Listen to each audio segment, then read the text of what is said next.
Do we have a quorum before I get started? Yes, we do have a quorum. Okay, I'll call a meeting to order then. And the first item on the agenda is roll call. Chairman Lovett, Here. Member Szynski, Here. Member Colvin, Here. Member Foley, Here. Member Gamboa, Member Marty Johnson, Here. Member Paul Johnson, Here. Member O'Carroll, Here. Member Rackley, Here. Member Trask, Here. Member Jacobin. Here. We have a quorum. Thank you. I would like to introduce a new member of the committee this morning, Jeanette Trask, who's treasurer for the city of Ely. And Jeanette, if you'd like to tell us a little bit about yourself so we get to know you. I grew up here in Ely, left for a little while, but I've been at the city off and on. I've left a couple times, but came back for almost 20 years. So, Welcome. thank you. Anyway, it's good to have you on the committee. Thank you. I know we've got another person, at least from Ely anyway, that's on the committee, so that's good. Next item on the agenda is public comment. Persons wishing to provide public comment remotely may access the meeting by using the telephone numbers and meeting ID posted on the agenda. Public comment will be limited to 3 minutes per person, and comments based on viewpoint will not be restricted. Public comment will be available at the beginning of the meeting and at the end of the agenda at the discretion of the chairperson. Additional public comment may be heard when that item is reached. The chairperson may allow additional public comment may be heard when that item is reached. The chairperson may allow additional time to be given to a speaker as time allows at his sole discretion. NRS 241.020, NRS.030. Are there any members in attendance in Reno who wish to provide public comment? If you are on Zoom and would like to make public comment, please raise your hand. If you are on the telephone, please dial *9 to be put on the queue.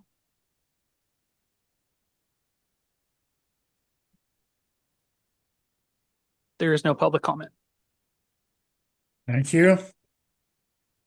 Kelly, why don't you go ahead and introduce the items from the agenda, if you would? And Thank you, Chairman first- Levitt. Yes, go right ahead. The first item, if we could take it out of order, I'd like to move to item 3C, White Pine County. In Reno with us today, we have Chairwoman Paula Carson, and we also have Treasurer from White Pine County, Catherine Backrick. White Pine County was requested to attend the meeting today due to recent staff turnover. This department had requested an action plan to ensure compliance with NRS 354-684-85, excuse me. We had also requested that the county update the department regarding the appointment of authorized secondary signatory for White Pine County, financial matters ensuring continuity of the fiscal operations for internal controls. You will see that in your packet today, since we are going out of order. Page 99 is the letter from the department to the White Pine County. And then page 100, you'll see the letter we received in response, ensuring compliance and continuity. With that, Chair, we can go ahead and call up individuals from White Pine County. Yes, let's go ahead. White Pine County, would you please come up to the table? Could Paula Carson and Catherine Backrick please join us up front? Mr. Chair, as previously mentioned, this is member Gina Rackley. Since I have been working with White Pine County and have an active contract with them, I will be abstaining from any vote on this, although I am here if there are any questions I can help answer. Okay, thank you.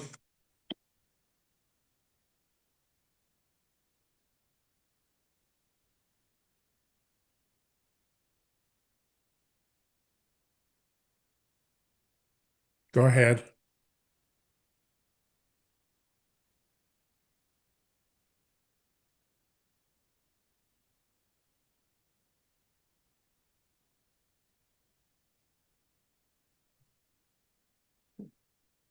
Are they making a comment? If they are, I cannot hear them. Sir, I don't believe anyone is speaking right now. I cannot hear either. Same. Same.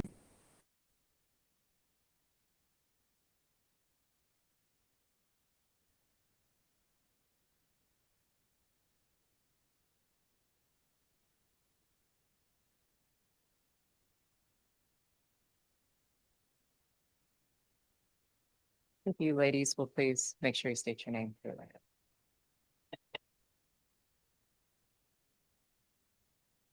For the record, my name is Paula Carson. You have my letter from February 13th, which was regarding our action plan. Today, at this particular time, we have another board meeting, which I'm unable to attend. But we do have a letter of, to approve for corrective action plan of the audit violation for fiscal year 2025. It is there to be approved by the Board of County Commissioners. We also have approval to send a letter to the Nevada Department of Taxation to notify them of the adoption of the fiscal year 26 ad valorem tax rates, fiscal year 27. We have a ratification of the letter of the fiscal operations, and we also have approval of a resolution to assign 2 signatories for Simplima projects. We currently have 2 signatories approved to have ongoing county operations. Our payroll is being met on time. Our payment to vendors is occurring. And we are also approving a modification to our grant policy to comply with Simplima policies. So in effect, I believe that all of our county operations are ongoing with the assistance of the members of our team. With Ms. Rakely, she's been very valuable to assist us. So we will be continuing, and after this meeting, we will be focusing on moving forward with our budget and complying with the statutes or budget regulations. Let me ask you a question. Of course, Yes. you lost the person who was mainly in charge of your finances and accounting and such. And as we approach the end of the year, do you anticipate that what has been done there is going to cause a problem in closing out the year financially and preparing for the audit and have the audit ready on time? Do we anticipate that being a problem? The only problem that I've encountered has been, I have found some people who would normally be willing to work with us, but given the current climate in our county that's been caused by just a few individuals, the appearance in the county is not good, and they are not willing to work with us. So we're very grateful to Ms. Rackley that she is willing to work with us, and I believe that she's working very well with our staff. So with her assistance, I believe that we will be able to conclude our year as deemed necessary. It's always a concern when you lose staff, and especially during a time just before an audit.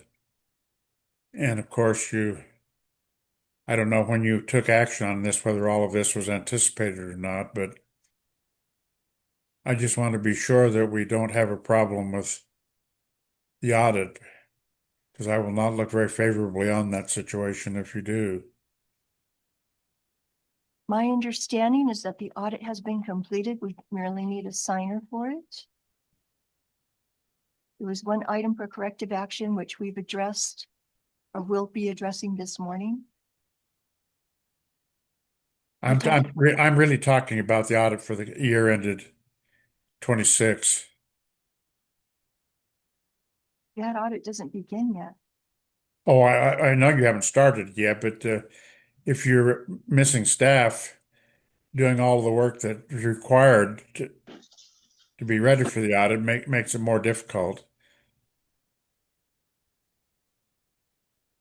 Jeannie, you might have a comment about that too, if you would. Yes, thank you, Mr. Chair. Purposes of the record, Gina Rackley, Rackley Consulting LLC, currently working with White Pine County. I have had two separate conversations with Chad Atkinson and Crimson from Hinton Burton, who is the auditors for White Pine County. I have kept them up to date on any of the progresses that we've made going along, and we have met payroll, we have met our accounts payable, a few little hurdles to go through in the beginning, but we got through them. And the staff there has been great to work with. And I've shared that with Chad and Crimson. Now, going forward, there isn't anything currently in place to have me do the budget. So that's the next real big thing. But we did get the quarterly reports in that were due. We got them posted on the website as required by NRS and NAC. And I've just kept the auditors in contact and informed. So they need to get really someone on board that can do the accounting for closing out the year end plus the budget, right? Yes, sir. Yes, Chairman. They really do, as we are all aware, as in finance, that time of year, this time of year, leading into June 30, and then going into the audit, is all hands on deck, and that's going to be hard for me to do remotely. But so hopefully they have someone in place by then. Yes. Do we have any questions by other members of the committee? Okay, I think probably what we should do is that I anticipate we'll have another meeting between the middle and the end of May.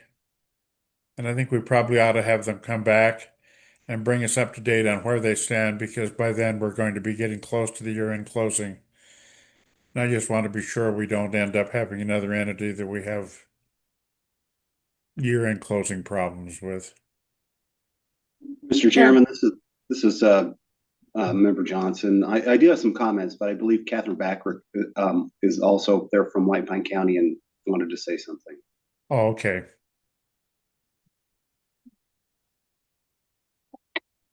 For the record, Catherine Backerick, White Pine County Treasurer. And I did bring a couple alternate action plans. Would you like me to hand out copies to everybody?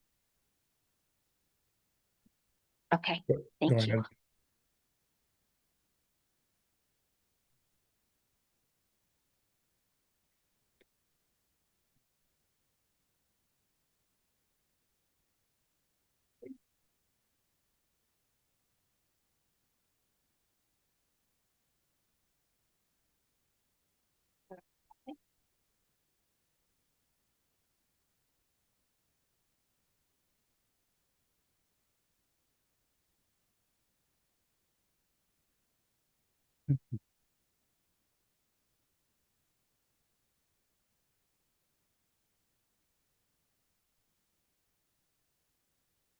I would like to thank you for this opportunity to present an alternate action plan. The reason that I have come up with an alternate action plan is because I feel like the letter that you received from Commissioner Carson actually increases our risk under 354685. The reasons being that it piecemeals out all of our financial, grant, and HR duties among existing employees. This creates a position where one hand does not know what the other hand is doing. It also causes huge operational risk because of that. employees are being asked to take on tasks that have historically been full-time jobs in the county and tasks that they do not have familiarity or expertise in. They're also being asked to take these on in addition to the full-time jobs they already have for the county. So I think that creates a huge potential for risk. Additionally, the plan outlines appointing 2 commissioners to review HR, to review applications. I believe that's a huge open meeting violation, which having 2 people make decisions, 2 commissioners make decisions outside of public meeting, as the commission should be acting as a quorum in all matters. I would also like to point out that the 2 signatories that have been appointed to sign our payroll and APs are deputy district attorneys. I believe this crosses a constitutional line of separation of powers, and should not be an acceptable option. Because of that, I have outlined 2 alternative action plans. I would like to formally request the Attorney General's office give priority to reviewing the pending open meeting law complaints concerning the Board of County Commissioners in White Pine. If the Attorney General determines that there are violations under Chapter 241, then I would like the actions that are in violation taken by the Board of County Commissioners since January 28th to be declared void. This would empower us to go back to status quo, have somebody experienced in the position who can carry us forward without any further consequence. The Attorney General's office, I also would ask to initiate compliance measures under NRS 241039 and 241035 to uphold statutory penalties for confirmed violations and issue corrective orders ensuring adherence to public meeting laws in the BOCC proceedings. Alternatively, if the Attorney General does not find that there have been any open meeting laws violated, I would say that our best option would be to offer a contract to our former finance director, comptroller, Kathy Workman. If you look at her performance record of increasing our ending fund balance by $14 million, of obtaining 2 audits without flaw, of all 3 years she's been in place, receiving the financial awards from GFOA, you can see that she is extremely competent. And she is the only one left in our county who has the internal knowledge, the historical knowledge, and the ability to carry on. The reason she is the only one in our county that has that ability is because our deputy finance director resigned 2 days after the January 28th meeting. And you can see, if you look at her public comment on the next meeting, that she did that because she felt extremely threatened and pressured and afraid, and was asked to do things she did not feel comfortable with. And she has a very powerful statement in that meeting. So there is no, between Kathy leaving and Courtney resigning, Kathy being fired and Courtney resigning, there is no institutional knowledge in White Pine County at this time. Gina has been a huge help and we appreciate her very much, but she has made it very clear that are certain duties that she's not going to take on. And she's made it very clear that this is a temporary solution. She came to help us get through this crisis because APs were not going out. Payroll was threatened. And I would like to point out that when the move was made by the county commissioners, they had no contingency plan for any of this continuing on. And they honestly don't know what they don't know. And the ripple effect of this has been devastating to our county, absolutely devastating.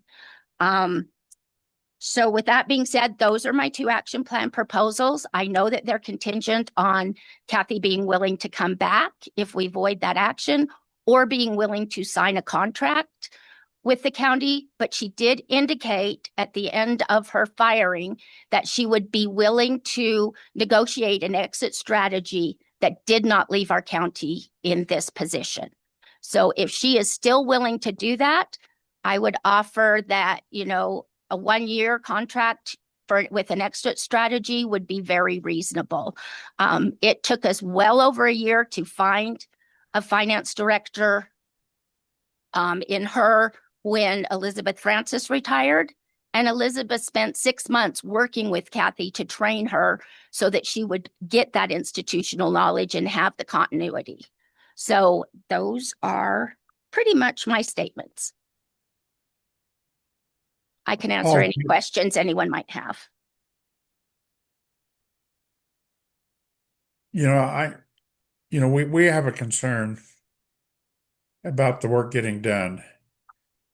We are not involved, as you would guess, with who occupies certain positions and such. That's between the commissioners. But we are concerned that something be done so that you do not have a violation of statute where you're not able to close the books and prepare for the audit. Paul, did you have a comment? Yes, Chairman Levitt, thank you. Appreciate that. To kind of follow up on Catherine's comments, I think the situation that the county's in is somewhat self-inflicted. They had a completely competent professional person that was able to do the job, and I think was not let go because of professional incompetence, but more personal reasons. And this is the second CFO that I'm aware with that I had, personally know, Jason Gowdy being the one from the Clark County School District. I guess my main concern going forward is what assurance would we have from the county that this type of situation wouldn't be replicated if they do get somebody that's qualified and competent to do this. And as you're aware, in the positions that we hold, sometimes we have to share news that is not popular, or we have to enforce rules and regulations that are also not popular, and that can put us sideways with people, personally. So what assurance are we going to have that this is not replicated going forward and we end up with the same situation all over again? Yeah, it sounds like we got a fairly serious situation brewing, because I recognize all the help that Gina's been able to give, but in practice, we need to have a person on board that has the qualifications and ability to do that. Jessica, did you have a comment? I did. I get for White Pine County, it sounds like the abrupt dismissal of the finance director was concerning, obviously, to the deputy and the staff. Was there anything to give rise to an ethics investigation or an ethics complaint to look into this? I know you said you're filing something with the Attorney General on the open meeting law. Yes, ethics complaints. Oh, I'm sorry. Was that question directed at me? Yes.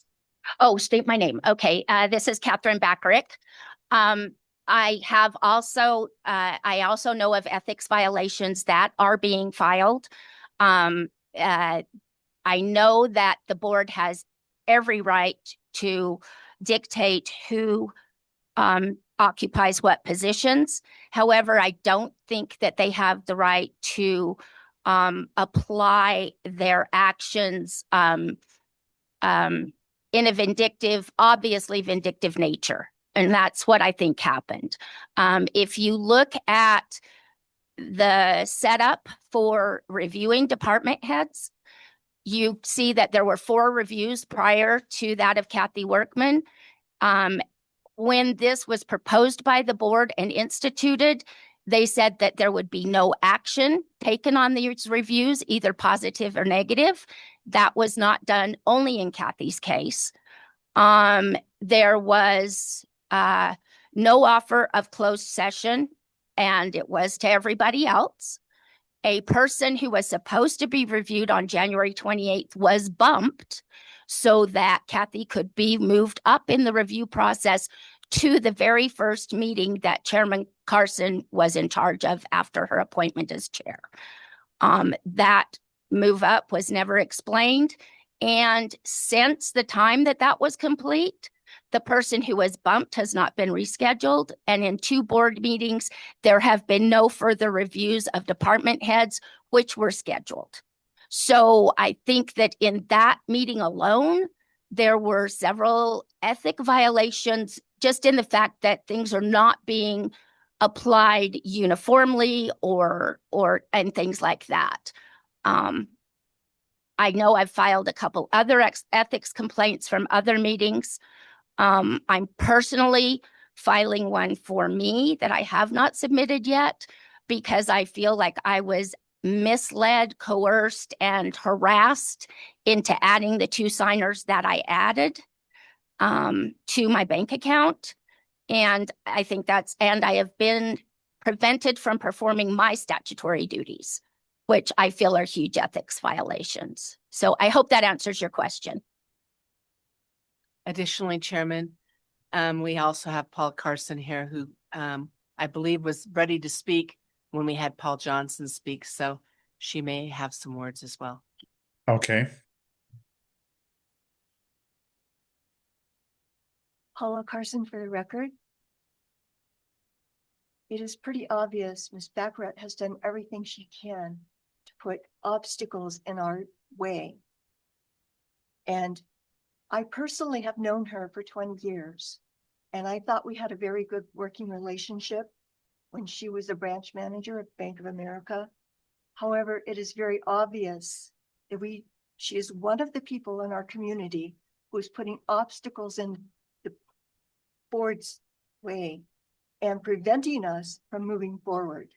I have spoken to Heather Rensher. She assists with providing job opportunities and placing governmental officials.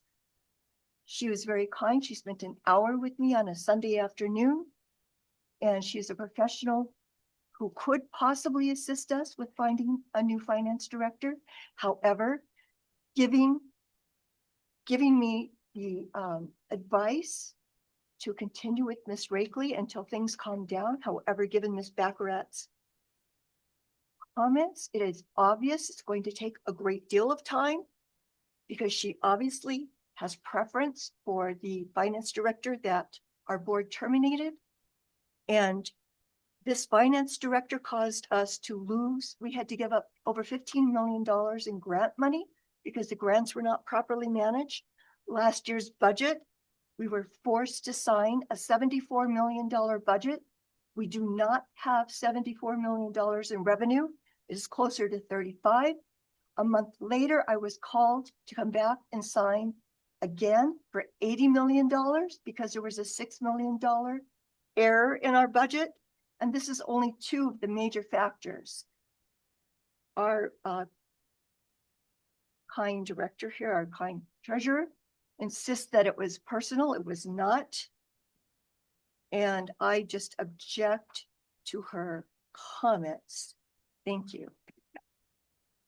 May I be allowed to comment after that comment?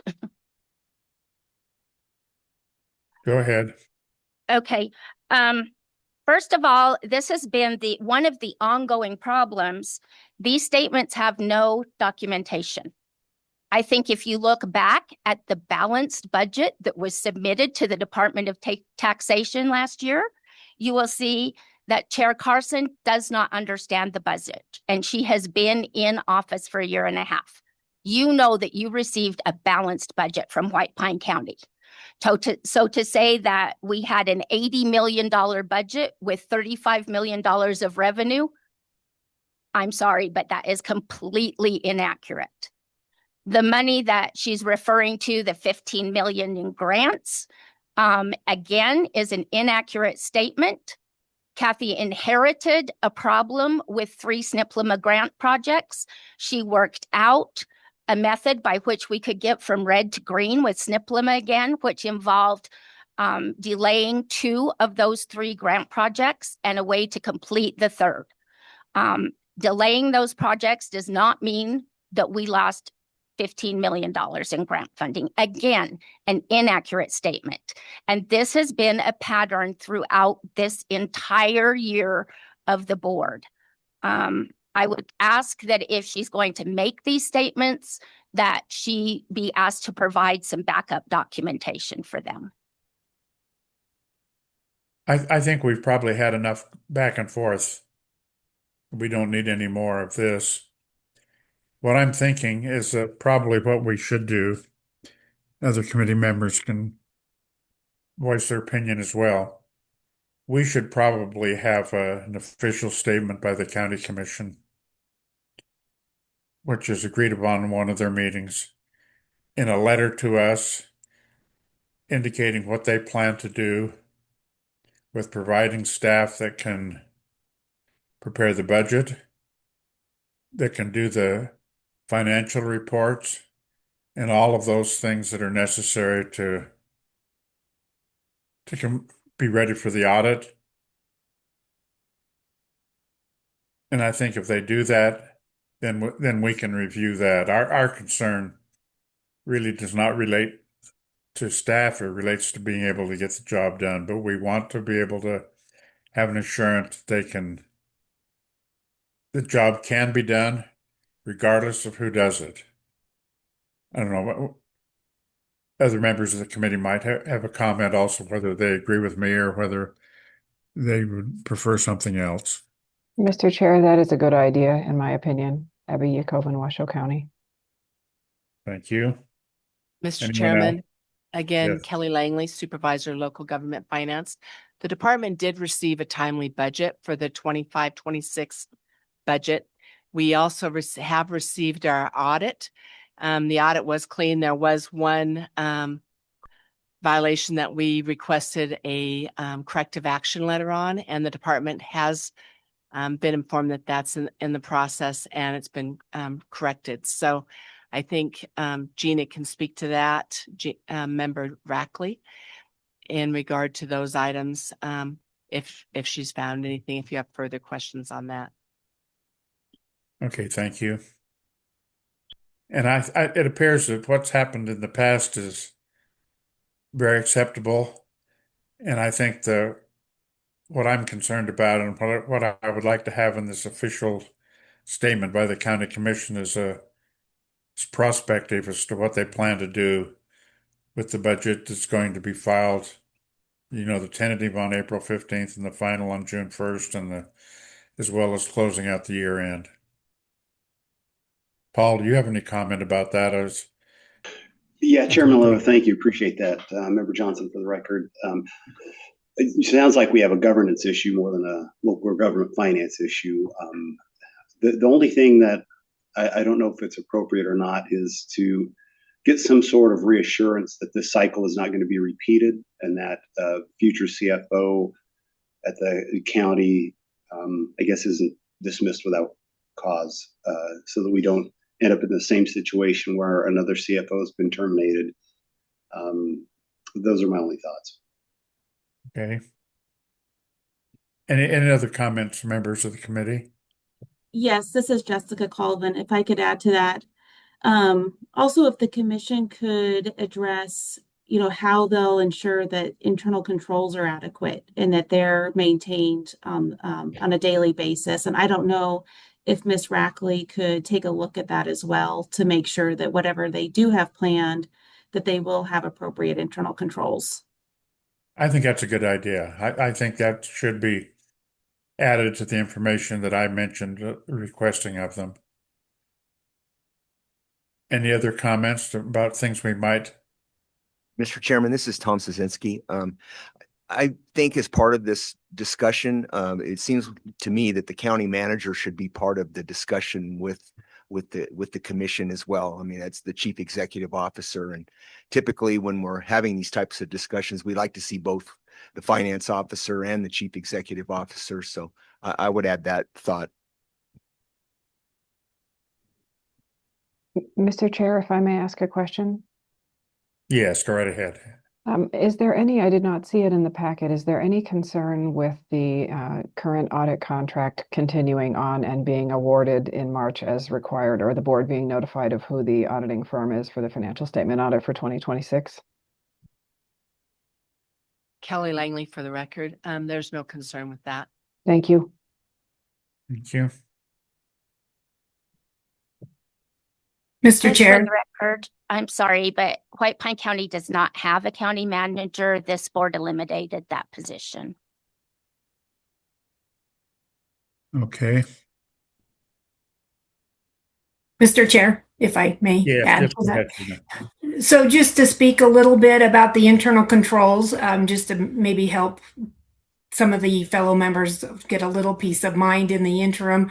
So I am working remotely, and then I'll head to White Pine County on Monday, spending a little bit of time. So the process currently in place is the accounts payable clerk and the payroll clerk. They send me all of the reports before the item is to be posted. I review them. I ask any questions. If something doesn't look right, they've been very responsive. They get back to me. Once I feel comfortable with all of the transactions, I send a certification letter to the assistant DAs who the commission has voted to make the secondary signature, and the treasurer's office to let them know that I've reviewed the packets. I've also inquired to the treasurer if she knows of anybody else who would be better signators, and she stated that given the circumstances, that was probably the best choice. The DA's office has been very cooperative and very responsive anytime I have any questions. So no, they're not perfect internal controls, especially because I'm not there in person every day. But with the help of the staff and their responsiveness, this is a Band-Aid. It really is. This is not a long-term fix. They do need a finance director. But just to let the board know, there is a little bit of peace of mind. We're not just approving everything. I ask a lot of questions. Okay, thank you.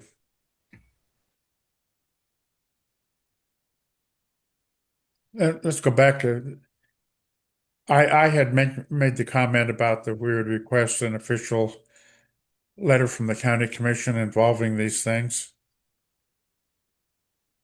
I think it might be good if we had a official committee action on that. If we could have a motion and a second to request that of the county commissioners. Mr. Chairman, I'll Levitt, make this is- that motion. And this is Member Paul Johnson. I'll second. Okay, any discussion on the motion? All those in favor indicate by saying aye. Aye. Aye. Anyone opposed? Okay, it's passed, and we will, the And for department, the record, I'm abstaining. yes. And Kelly, if the department can draft a letter, and I will review that once you've got it drafted. Yes, we'll get that prepared. Thank you. Okay, thank you. Anything else on this item? Okay, let's go on to the next item, Kelly. Thank you. Thank you, Chairman Levitt. The next item would be item 3A, Incline Village General Improvement District. The department is requested update on monthly reports requested due to fiscal watch status pursuant to NRS 354-685. Additionally, Incline Village General Improvement District to provide a status update regarding fiscal year 25 audit and the progress made on the due diligence audit that was completed last year. Today we have staff budget analyst Kelly Grauman. Additionally, from Incline Village GID, I believe on the phone, we have Mick Homan, the trustee, Robert Harrison, general manager, Jessica O'Connell, finance director, and Noemi Barter, finance manager.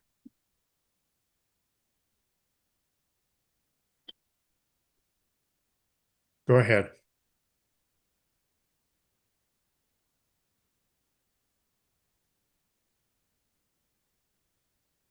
I'm not hearing anything. Hello, Right. good morning. Sorry, got to push the button. So for the record, my name is Kelly Gramman, Budget Analyst assigned to Incline Village, GID. In your packet, you have the following documents: the second quarterly economic survey, page 2 and 3, their extension letter to the end of February, page 7, the audit timeline, page 8, the December bank reconciliations, pages 9 through 26, material weaknesses update, pages 27 through 32, and the Tyler update, pages 33 and 35. We have scheduled bi-monthly meetings with IVGID so that we can understand where they are at on the audit process and where their progress is getting the audit to us before the tentative budget is due April 15th. And then also on Zoom is Michaela Tonking, the board president, and their district's legal counsel, David Rigdon. Do we have comments from IVGID now? Yes, good morning. This is Robert Harrison. I'm the district general manager. I wanted to see if Dave Rigdon, I'm not seeing him as a panelist right now. He's our district legal counsel. Oh, there he is. Good. So thank you for having us today. And just wanted to let you know that I think we're making some excellent progress, as you can see evidenced in the materials that were sent to you. We are looking forward to continuing to be successful this year in the completion of our audit before the deadlines. And then within your packet, there was a complaint, a whistleblower complaint that had been submitted to the district. In our process, we have the audit committee that does the review of those complaints, and our district legal counsel, David Rigdon, addressed that complaint at the audit committee. I've asked him to come here this morning and just address his findings based on that complaint, and then we can circle back and have Noemi Barter, who's our finance director, address any questions. Also with us today is Mick Homan, who is our board treasurer. He's online also. So with that, David, would you mind just commenting on our findings for the whistleblower complaint? Sure. I'll try to make this brief unless the committee has any questions. For the record, Dave Rigdon, outside general counsel for Incline Village General Improvement District.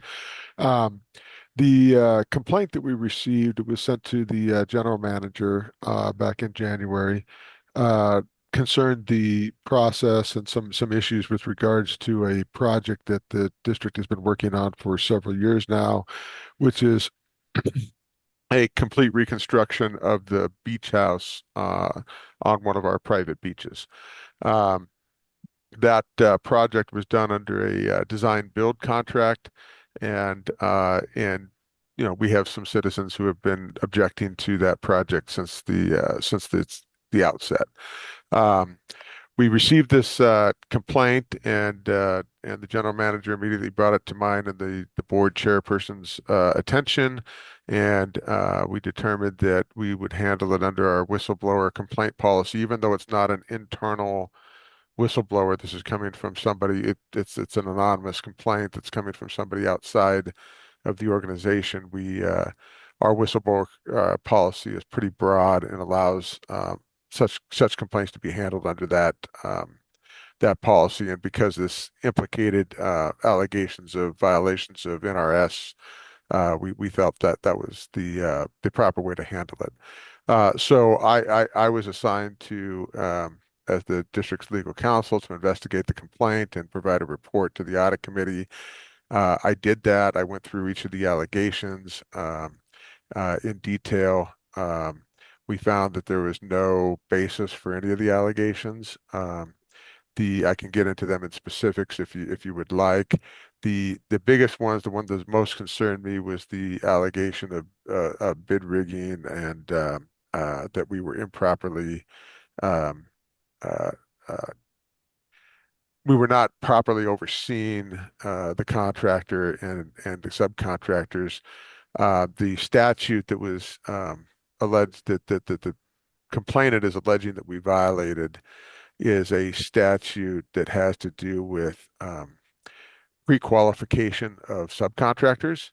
And that's a process whereby the design build contractor is required to, before he receives proposals from subcontractors, he's required to basically audit and make sure that their license is in order, that they don't have previous complaints against them, various things that make them qualified to be subcontractors that can provide proposals under a design build contract. So it's important to understand that that's a pre-qualification process. The complainant is alleging that because the district did not review individual bids from those subcontractors, because that's a process that's done by the contractor themselves, that we somehow violated that pre-qualification process. Those are two completely separate things. They're apples and oranges. And we did actually oversee oversee the pre-qualification process as we were supposed to under the statute, to determine that the subcontractors were actually qualified to submit proposals. But because it's a design build contract with a guaranteed maximum price from the contractor, it's the contractor who then actually evaluates those proposals, and not the district, and then provides us with a guaranteed maximum price contract. So there is no there was no violation of that statute that was alleged to have been violated, and there was no evidence provided of that. I reviewed all of those allegations. I presented a report to the audit committee and the chair of the audit committee at their last audit committee meeting. That was a public meeting, publicly noticed, open, and notably, nobody, including the complainant, appeared at that meeting to provide any other evidence in support of the allegations or to contest any of my findings of no violation on that. So the audit committee determined at that point, per our policy, that no further investigation was warranted, and they will be providing a report. They have a quarterly report that they have to provide at the end of the quarter to the Board of Trustees, that will basically state that there's no further investigation warranted on this particular complaint. With that, I'll be happy to answer any questions or concerns that the board may have with regards to this specific complaint. Anyone have any comments or questions? Okay, thank you. I don't hear any. Thank you. Let's go on to the next. Let's go to the finance director. Hi, good morning. Noemi Barter, Finance Director for IVGID.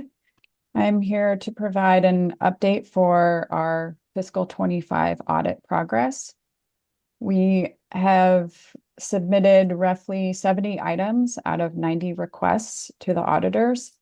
Those last 20 requests are remaining open for items such as subsequent events, management rep letter, stats tables, and there are a few requests open for compensated absences and capital asset selections. The requests stay open for us to provide further information as the auditors need requested items. We have weekly status update meetings with the auditors and the partner involved to make sure we're staying on track. We have had discussions and we've indicated to her that we're striving for that April 15th deadline. So with that, our goal on both sides is to get a draft financial statement by the end of March. IVGID has an audit committee meeting March 31st and then a Board of Trustees meeting on April 8th.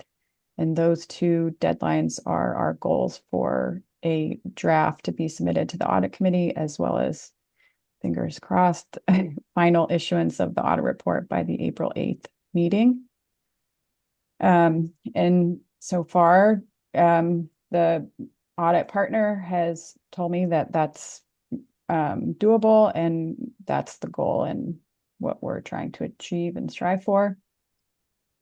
In addition to that, I've already broached the topic of our fiscal 26 audit.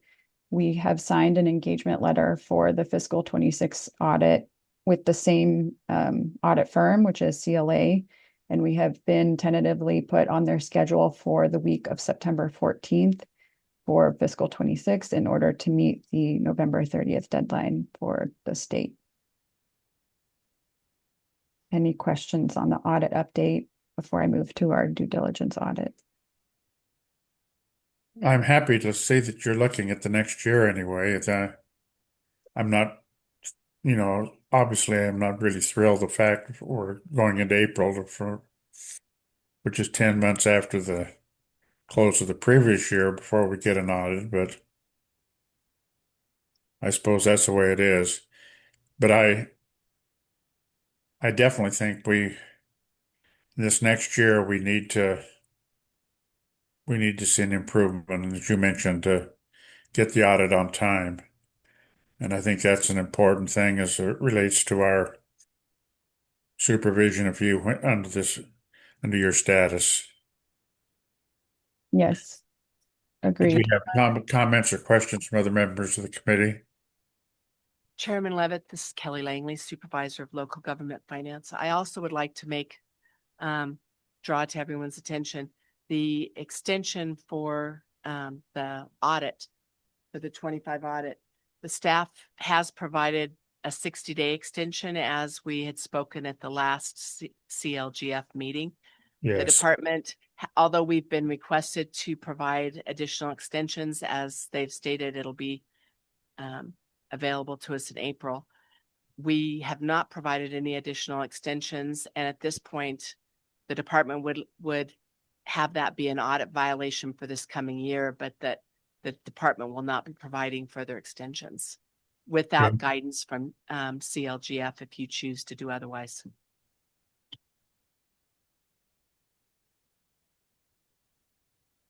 I think that can be a violation as far as I'm concerned.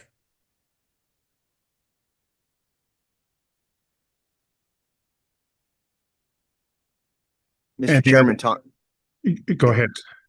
Mr. Chairman, Tom Sosinski for the record. So I just wanted to touch base with Kelly, and from your perspective, things are progressing in a favorable direction. Any additional comments over what you already provided? No, I think they are progressing in a positive. This audit is just going to be late because of timing, because they got in so late, that the fact that they actually are getting an auditor, it's already set up and they're going to get in the queue a lot sooner, I think is a big positive. We meet with them bi-weekly, and so we're kept up with what's going on, where they're at continuously. So I think they're making a lot of good progress. Thank you. Any other comments or questions regarding this item? Mr. Chair, I would just like to say this is a good sign for me. I worked with them a little bit early on, and I just want to commend them for sticking with this and striving and working really hard. And hopefully they are coming off of our agenda in the current year, hopefully. Yeah, I agree. I agree with your comments. Okay, Kelly, let's go on to the next item. Thank you, Mr. Chairman. Next item, 3B, Douglas County School District. We would have requested the update from the school district regarding its 25 audit, identified budget deficit, and anticipated impact of any such deficit for its 26 budget. Additionally, Douglas County School District is one of 4 school districts that have a third-year declining ending fund balance in accordance with NRS 387-3045. Discussion consideration of the current fiscal condition of the district pursuant to NRS 354-675, along with NRS 354-685. May include determination to place the district on fiscal watch or to issue a recommendation to a tax commission for a declaration of severe financial emergency. Any other actions deemed necessary by the committee, including without limitation, appointment of subcommittee to monitor the budget and fiscal activities of the district and or make recommendations to the committee. Today we have, I believe, Superintendent Frankie Alvarado, along with Susan Estes, Chief Financial Officer. And then there's also representatives from the Department of Education, Amber Reed, Administrative Service Officer, and Megan Peterson, Deputy Superintendent, along with Melissa Willis, Director of Office of Pupil of Centered Funding. They are available for questions, and I believe Frankie Alvarado would like to speak first, as he has a presentation he would like to discuss with you. Douglas County is in your packet for the members, starting on page 37. Yes. Mr. Chairman? Yes, go right ahead. Yeah, this is Marty Johnson. Just before we start this item, want to disclose that we do have a relationship with the school district. We've been asked some general questions about things, but our relationship is on the debt side, not the operating side. So I just wanted that disclosure out there, but I do intend to participate in the item. Okay, thank you, Marty.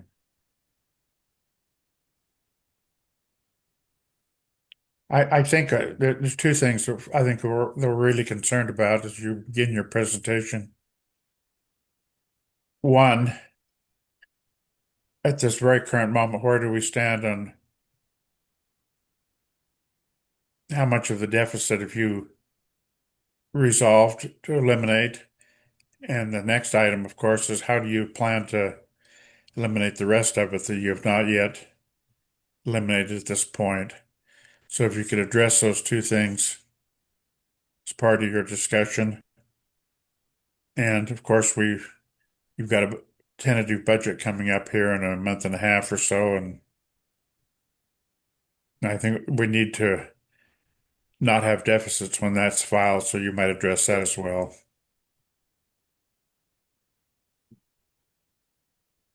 Okay, are we ready for Douglas County to present? Yes. Okay, Frankie Alvarado for the record. I'm here with Sue Estes, our Director of Business Services.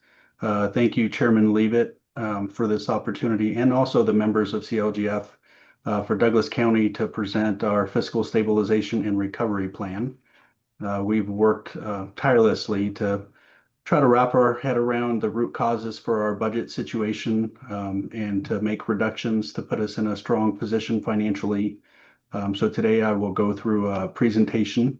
As Ms. Langley mentioned, there is a summary in the packet as well as the Department of Taxation report. I'm not going to go through that page by page, but I will highlight all of the important issues that are within that document. So, to summarize where we're at, our projected structural deficit for fiscal year 26, we landed at $5.4 million as our structural deficit.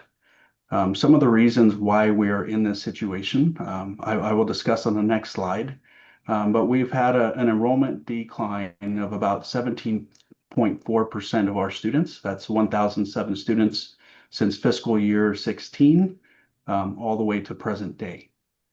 We've depleted our reserves from 11.6 million in fiscal year 22 to a deficit of 1.4 million in fiscal year 25. Our board has taken action to declare a fiscal emergency under NRS 288-150, and we have developed a comprehensive recovery plan that identifies 6 million and more in corrective measures to put us in a strong fiscal standing.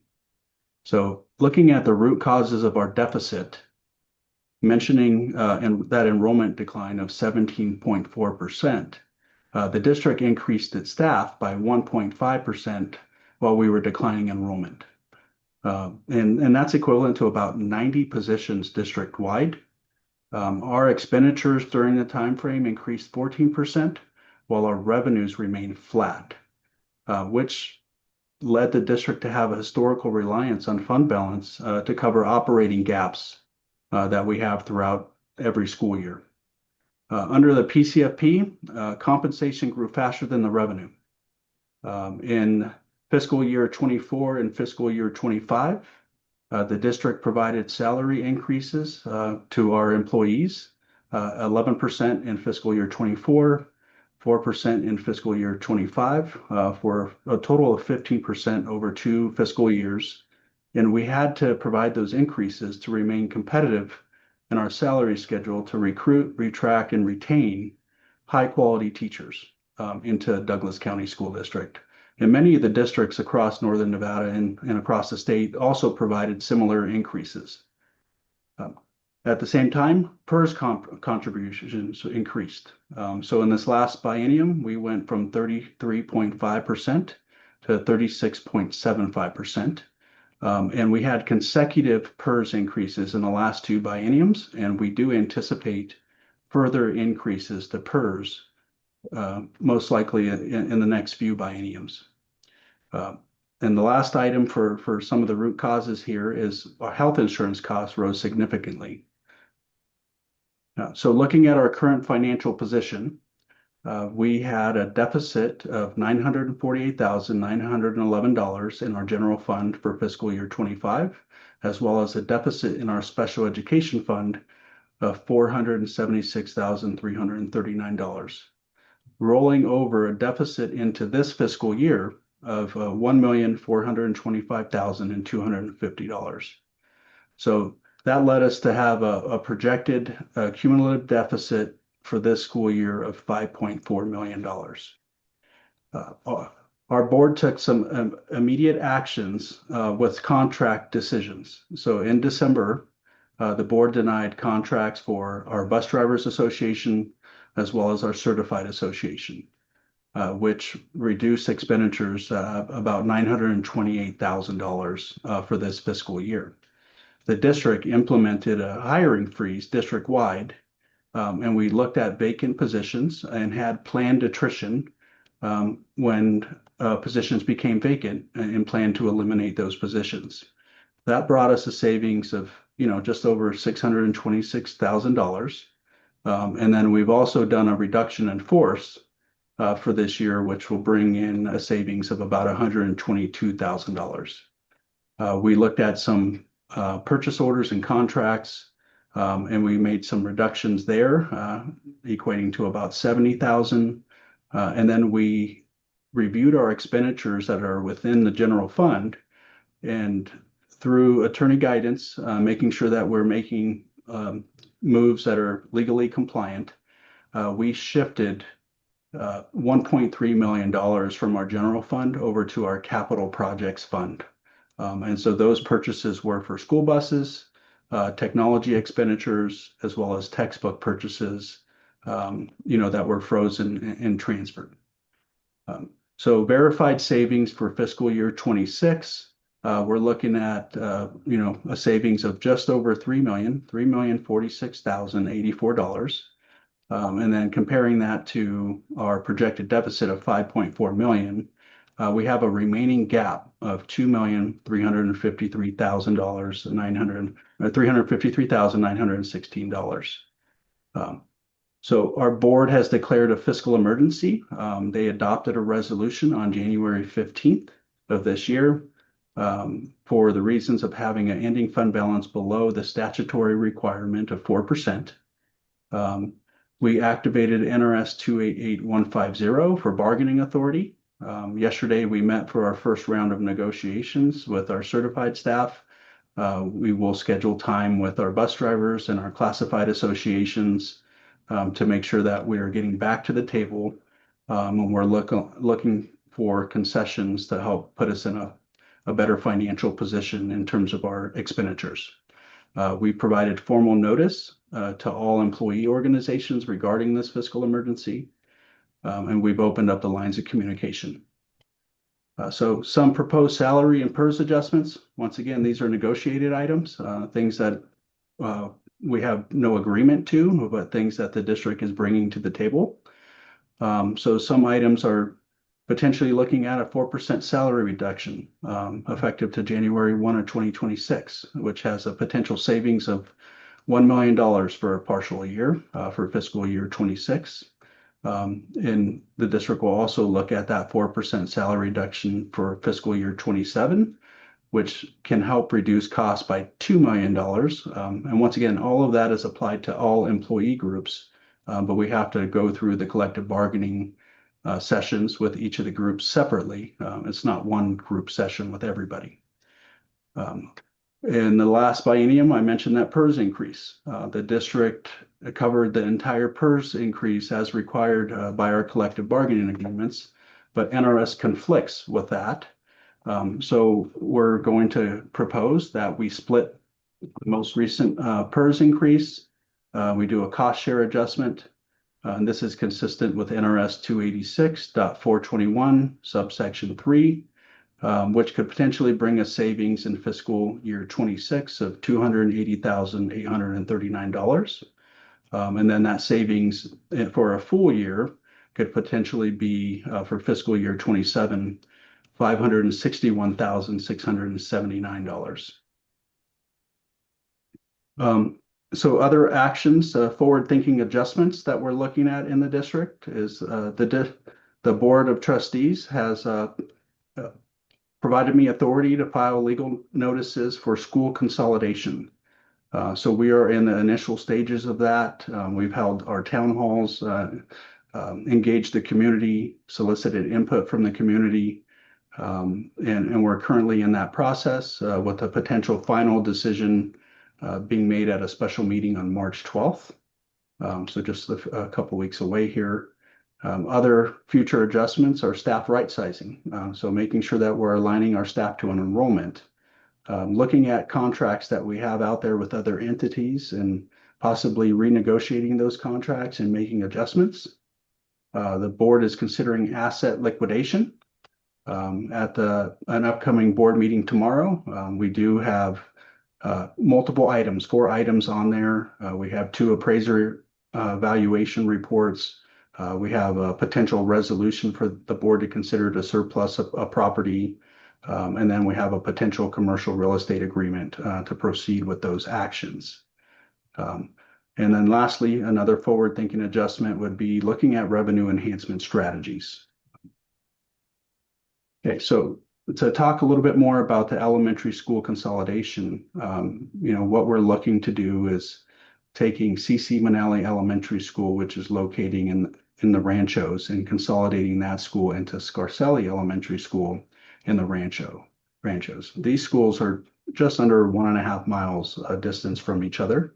The board provided authorization on February 3rd for this, and the implementation for this consolidation would be for next school year, the 26-27 school year.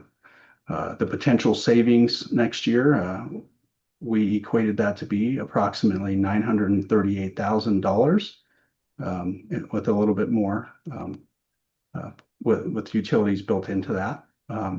Looking at staff right sizing, so for fiscal year 26 and for 27, we're looking at making reductions in administration. So at least 2 positions within the cabinet level ranks will be eliminated. Looking at reducing 2 positions within our professional development center, and then looking at additional enrollment-based adjustments. Once again, going to that right sizing. So total staff right sizing savings can potentially be, up to $794,000 for next fiscal year. Contract adjustments, so this is with our collective bargaining agreements, things the district is considering and that we will take to negotiations. We're considering freezing step and column advancement, reducing the work contract days by 5 days, looking at that 4% salary reduction, and having a combined contract savings of all of those items that can equal $2,947,722. Okay, asset liquidation. So looking at the building and land sale that the district Board of Trustees is considering here. The proceeds from that sale will be deposited into Building and Sites Capital Fund. Right now, our property appraisals are underway. Those appraisals will be attached by noon tomorrow before the board meeting. that right now there's a delay with one of our appraisers. Had some family circumstances. And then the proceeds will support long-term capital needs, but also support the shifting of those expenses from the general fund over to the capital fund. Revenue enhancement initiatives that we're pursuing. So we've been accepted into the first cohort of Medicaid billing. We believe that can bring in revenue up to $275,000. We're actively looking at enrollment stabilization initiatives. We've held a homeschool town hall with our families earlier this year. We're preparing to post a homeschool webpage to our website, and looking at bringing back, if we bring back 100 students, that it could equal $1.2 million of revenue. Looking at operational efficiency improvements, we believe we can, reduce expenditures by $250,000 and save money in that area as well. Last but not least, for revenue enhancements, looking at our transportation routes. Right now, we're also planning to redistrict and redraw boundaries in Douglas County School District. And we'll also look at consolidating our transportation routes, and we believe we can, bring in $150,000 in savings by doing that work. Okay, so what we're presenting to you is a 3-phase recovery framework that's outlined in that Department of Taxation report. Phase 1 is this year. Our goal is to eliminate current year deficit through immediate savings. Phase 2 is next year, 26-27. Our goal is to prevent future deficits via structural controls. And then phase 3 is the 27-28 school year, in which we're looking to restore our 4% ending fund balance, as well as our contingency fund. For accountability, we do plan on implementing monthly financial reporting to the Board of Trustees. We're considering quarterly fiscal recovery workshops with the public. We may start off at 2 times a year and then increase from there. We're going to be providing ongoing written updates to the Department of Taxation when those are warranted. And currently, we're looking at hiring a chief financial officer. We have an active advertisement out there. We have interviews potentially for the middle of March, and hopefully a recommendation to the board on the hiring of a new personnel no later than May. Okay, so we have to continue to monitor our identified risk year after year. So we know we're experiencing declining enrollment, just like many other districts in Nevada. So we have to monitor that on an annual basis. We have to also look at state funding stagnation or potentially reduction. We did not expect to be flat funded going into this biennium. We have to also consider implementation delays in our negotiated measures, as we're trying to work with multiple associations here in Douglas County. That work does take time. It's not immediate. And then we also have another identified risk is looking at unforeseen operational cost increase. And last but not least, potential legal cost from current and anticipated litigation is always a concern for school districts. So our path to financial stability, we're going to take a comprehensive approach to address the immediate and structural issues. Total corrective measures exceed $6 million annually by fiscal year 26 and also 27. We're going to be disciplined in our execution and be transparent with accountability. And Douglas County School District does have a commitment to sustainable fiscal practices. So that summarizes my report to you, CLGF. Do you have any questions for us? I'm happy to see that you're taking this matter seriously and looking at all kinds of different alternatives as a way to make up the deficit. Obviously, there are deficits in violation of the statute, and you don't want to continue that. I might just ask Paul and Tom if they would make some comments as to their opinion as to what you've done and what needs to be done. For the record, this is Tom Szynski. First, I'd like to commend Douglas County School District Superintendent Alvarado, your staff, and your school board for doing, as Chairman Levitt said, by taking this matter very seriously. The recognition of how you got here, the work that you've done to eliminate as much of the deficit as you have up to this point, and the continued work to eliminate the rest of the deficit is to be commended. Your additional work to right size your staffing based on the cards that you're dealt is very important. The additional efforts to beef up your staff by hiring additional financial support will only benefit you in the long run. So it's very difficult being in the position that you're in, but you're taking all the corrective actions that need to take place in order to fix the problem. So again, to commend you and the team for the work that you've done. Yeah, Mr. Chairman, Member Johnson, I'd like to echo what Tom said. And Frank, I know that you inherited this. This is not something of your creation. Appreciate you reaching out to professionals in the field. I know you're working with Dr. Dave Jensen, retired superintendent from Humboldt. You've reached out to me, and I've worked as a volunteer basis to try to help you out as well. I think you've asked Tom, so I appreciate you getting hold of people outside of the area to confirm where you're at and the direction you should be going. So kudos to you guys. I think you're on the right path, and I think in a few years you'll have things righted. So appreciate it. Thank you. As part of including in the agenda, and I think it's warranted, I think we should appoint a subcommittee that would, on a regular basis, review what's currently happening and where the current situation is, so that you could report to us back at our next meeting. If you're agreeable to that, I would like to appoint Tom as the chairman of that committee, since he's locally there essentially. Paul, if you'd be willing to be a member of that committee, and Marty, could you do that also? For the moment, yes. I mean, if we obviously get hired to do something for them, I would need to step off at that point. But for now, yes.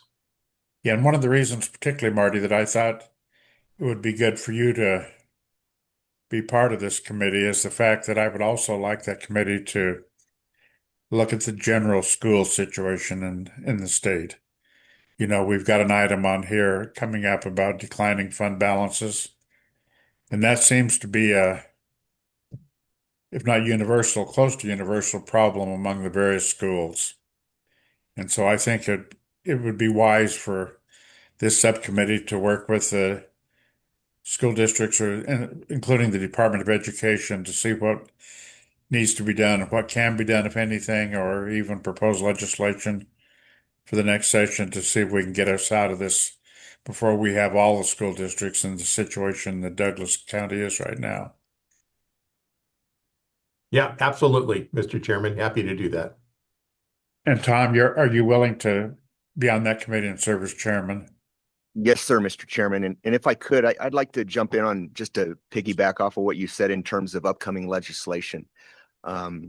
The Nevada Association of School Boards last week testified in front of the Interim Education Committee and pointed out some concerns with regard to some of what Douglas is dealing with, as well as other districts. And some of those concerns are the quarterly adjustments for enrollment, which drives revenues down, which doesn't match up with annual contracts for teachers. And so we pointed that out as a concern to the interim committee.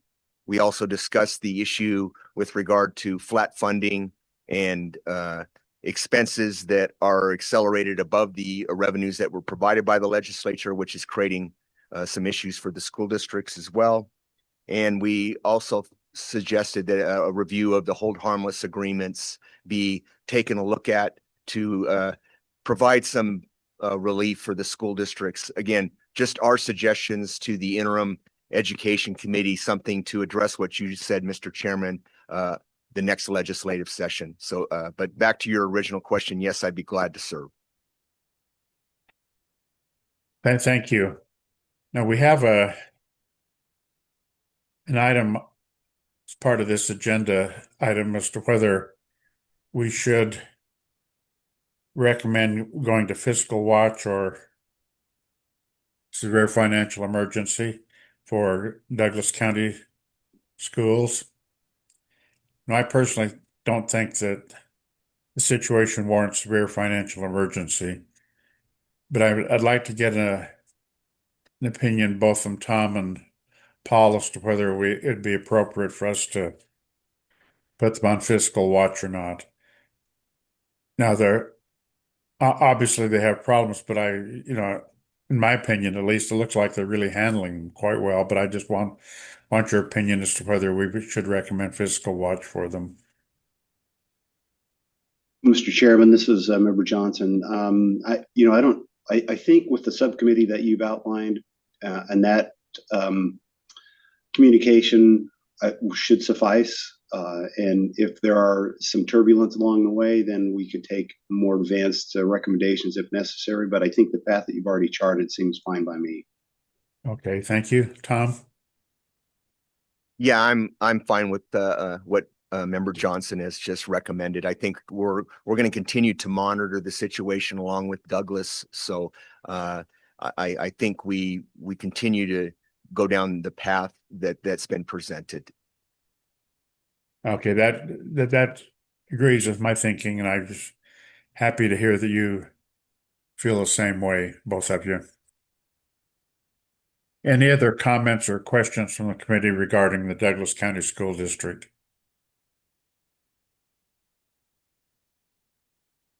Mr. Chairman? Yes. I guess a question, and we can certainly ask for this information at the subcommittee level, but at the next meeting, I think it would be very helpful to see what the cash balances are for the various funds that the district has, making sure that we're not using restricted funds to make sure checks are clearing and things like that. I agree with that. In fact, I mentioned that at the last meeting also about the concern about it's so easy to have a deficit and end up using the money from another fund, even though it's not intended when you're running short on cash. And I would think that'd be one of the things probably you want to, like you mentioned, ask for as part of this committee. Any other comments or questions now regarding school district? Okay. Let's go on to the next item, Kelly. Thank you. The next item is item 4.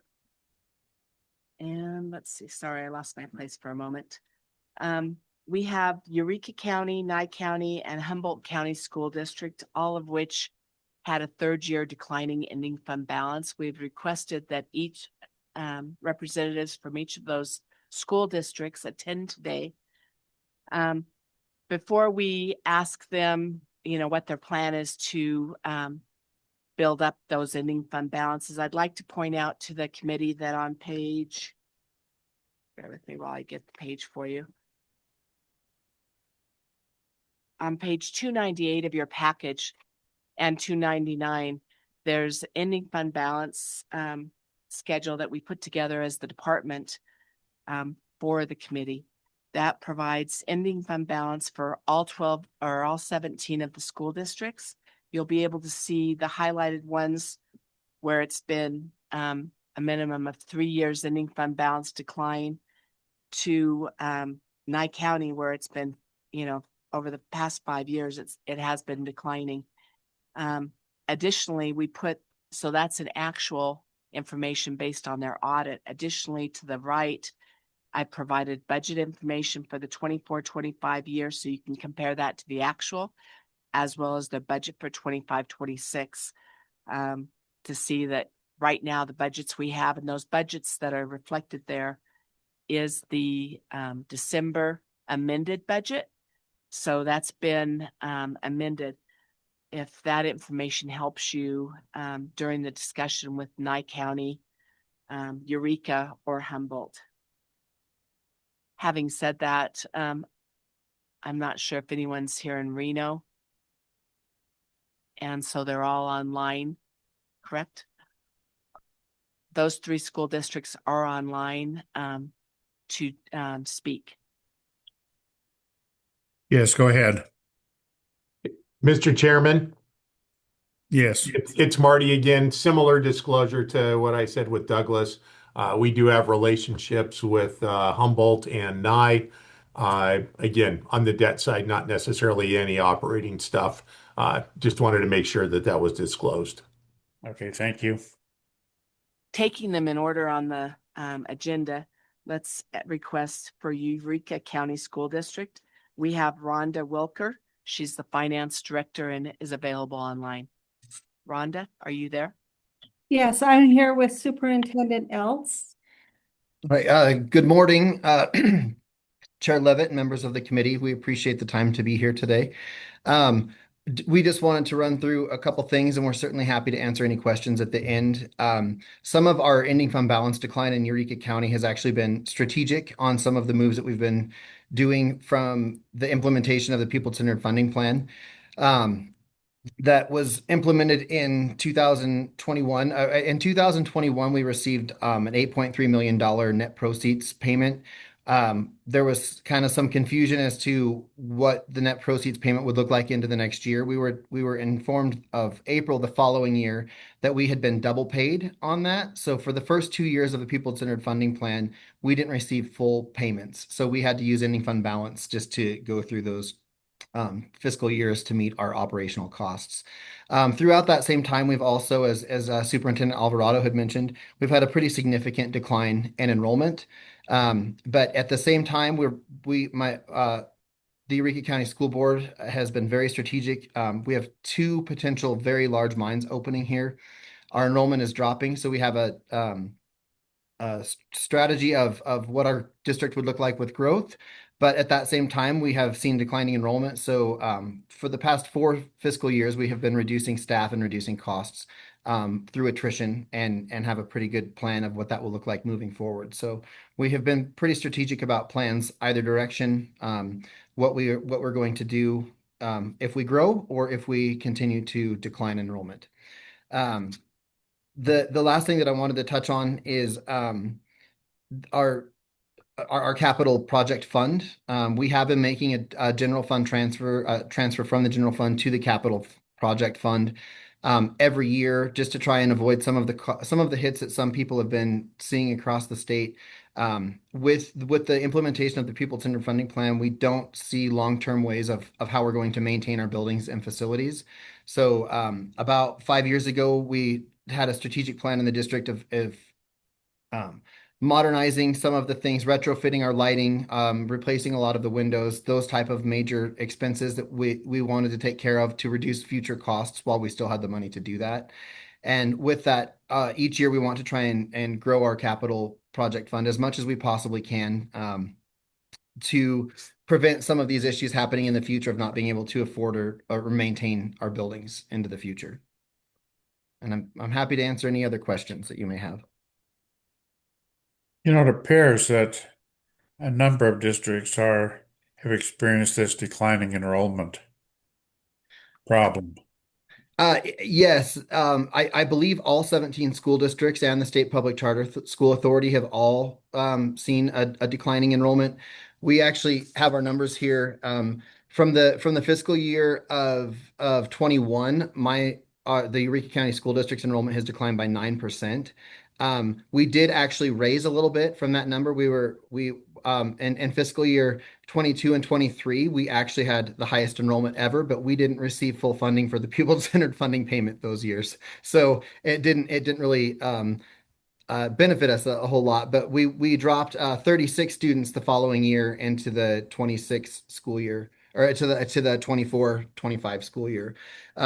The national birth rate is lower. This is a nationwide problem that school districts are seeing across the nation. Enrollment's declining everywhere. And unfortunately, our funding model is set up for growth, not contraction. And so I think right now every single school district is seeing a significant amount of that contraction right now. And I fear that into the future we're going to see a lot more fiscal crises in school districts. Mhm. That's part of my concern. One of the reasons I asked this subcommittee to start to look at that problem as it relates to the entire state. Any member questions from other members of the committee? Mr. Chairman, Tom Szynski, I was going to wait for the other two districts to speak, but this, I think it'll be relevant to them as well. I think what we've learned with the Douglas County situation and now seeing what's happening in the other districts is we've got to keep our eye on the ball. And I think the districts are now doing that. And as enrollment declines, then adjustments to budgets have to follow suit quickly in order to prevent deficit budgets.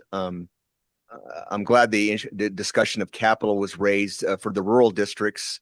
I want to commend Paul Johnson and the work that they did to bring in capital funding to White Pine in a way that's never been done in the state before. And I think that's a model that we can look at to hopefully assist the other rural districts moving forward in additional legislative sessions to try and help in that area.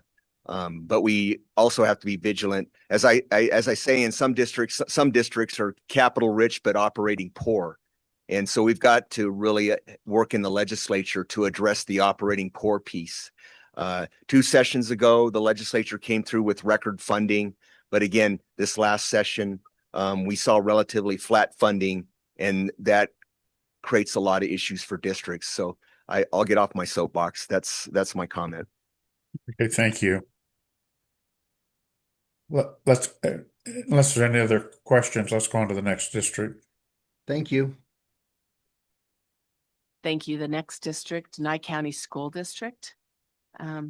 We have Raymond Ritchie, CFO for Nye County School District online. If you could turn on your mic, please. Yes, can you hear me? Yes. Okay, all right. I'm not sure what's wrong with the camera, but I apologize for that. Happy to be here. Nye County School District, I'm sure you know, is very unique in that we cover 18,400 square miles. I know Mr. Johnson knows that. Well, actually, both Paul and Marty. Our situation is unique in that some of it was strategic and some of it has been because of, how the revenue is dispersed to the schools. Our student population in 21 was 5,100. It jumped to 5,400 in 22. It went a little higher in 23, but for the last 3 years, 24, 25, and so far in 26, we have been pretty much flat at 5,400. On the numbers that I have, and I have compared that with the Department of Ed's numbers to make sure we're right. Something that's interesting for us is we have 6 communities now. It's actually 7 communities in Nye County, but we only service educationally 6 communities, is we have to offer those instructions throughout. And some of our costs have gone up because in Tonopah, we're not able to hire a math teacher or an English teacher. So we have to contract with that remotely somehow to provide those services. Okay. And since COVID, and here we are today, most of us are on Zoom since COVID. Zoom is a way of communicating.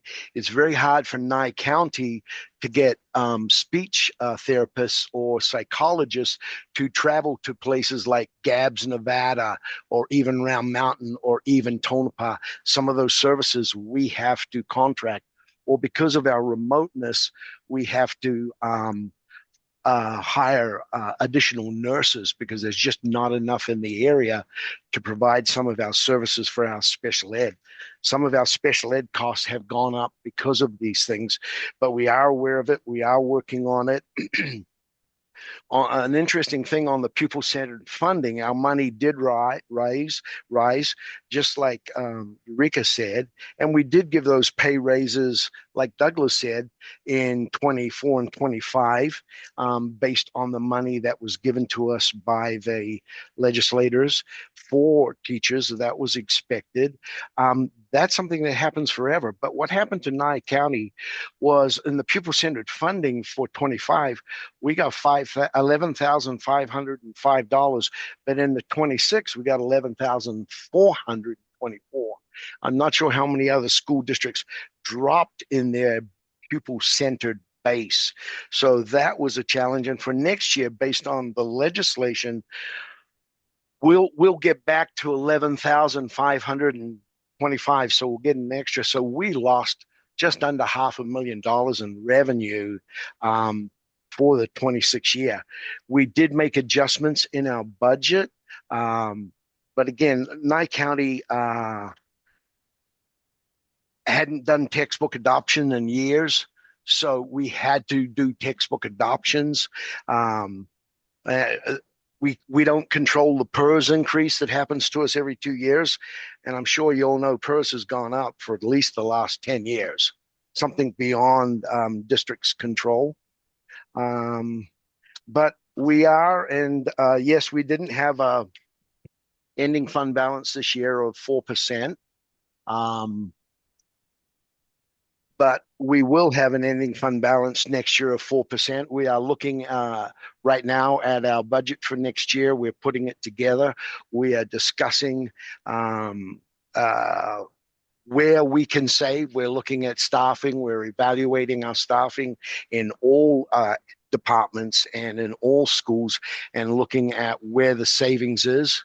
And we'll be able to, I'm confident that we will put a budget together that has an ending fund balance for next year of 4%. Any questions? Let me ask you something. At the time when the final budget's filed in June, of course, you have an estimate as to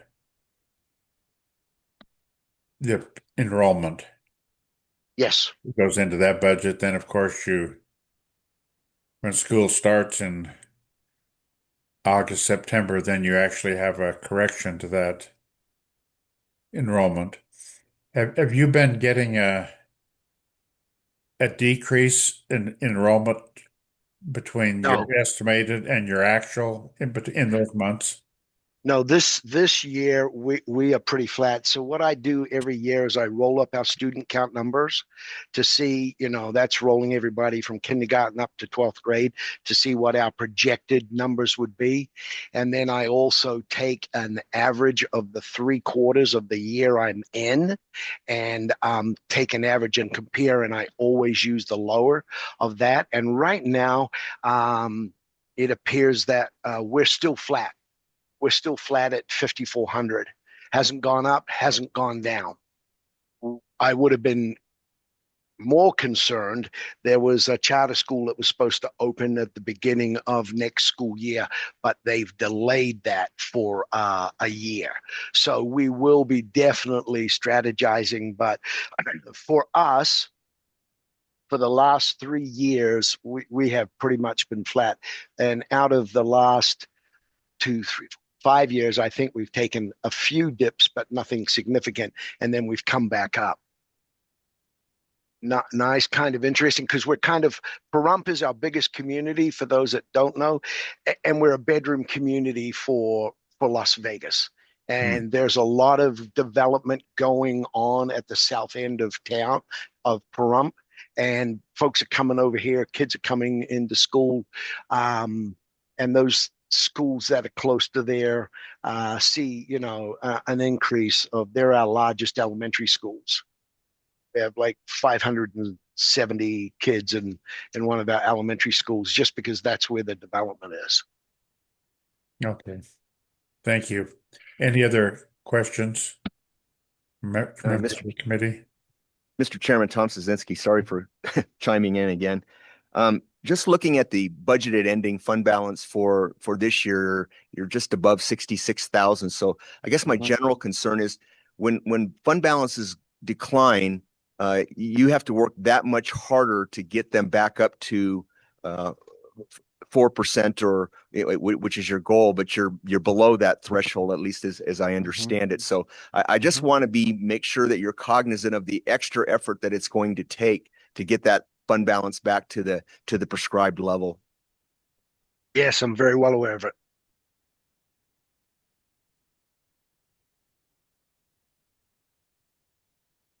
Any other questions, comments?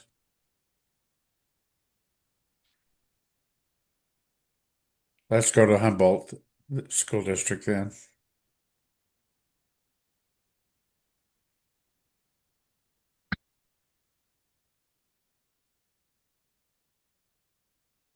Hi, this is Mike Nelson. I'm the CFO at the Humboldt County School District. Similar to the other school districts that spoke today, we are experiencing decrease in enrollment. It held pretty steady from 23 to 24. 24-25, we lost about 80 students, which was just under 3%, which was roughly $800,000 of lost revenue. We also have experienced when we got the additional funding in 23-24, the staff received 10% over the biennium increases, as well as the increase in PERS. Insurance continues to increase, as well as expenditures related to special education funding, which increases our transfers from the general fund into the special education fund. The other thing is with the expiration of some of the COVID funding, the ESSER grants, we had several positions funded through those grants that had to be transferred back into the general fund, especially in 24-25. Most of those positions have been either transferred back into other grants that we were able to obtain, or the positions were eliminated and they were transferred back into teaching positions or other open positions within the district. For this fiscal year, we are continuing to see a decrease in enrollment. We're down another 90 students last I checked. But we've been working really hard the last almost 2 years on looking at positions that we could eliminate or not fill as teachers retire or go to different school districts, as well as cuts to transportation, athletics, and we're also looking into special ed, see if we can cut any costs there. Any questions?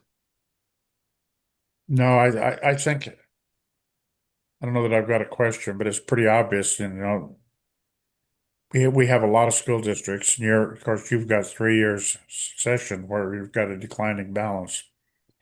But we've got school districts all over the state where we see balances declining. Not just necessarily they haven't reached the 3-year point yet, but they're headed towards that. And of course,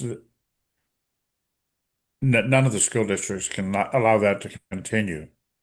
You're going to reach the point where you're in a deficit if unless something happens. So there's got to be some kind of a give someplace. And we just don't want you to reach the point where you're in a deficit situation, where you're trying to do what Douglas County is doing right now.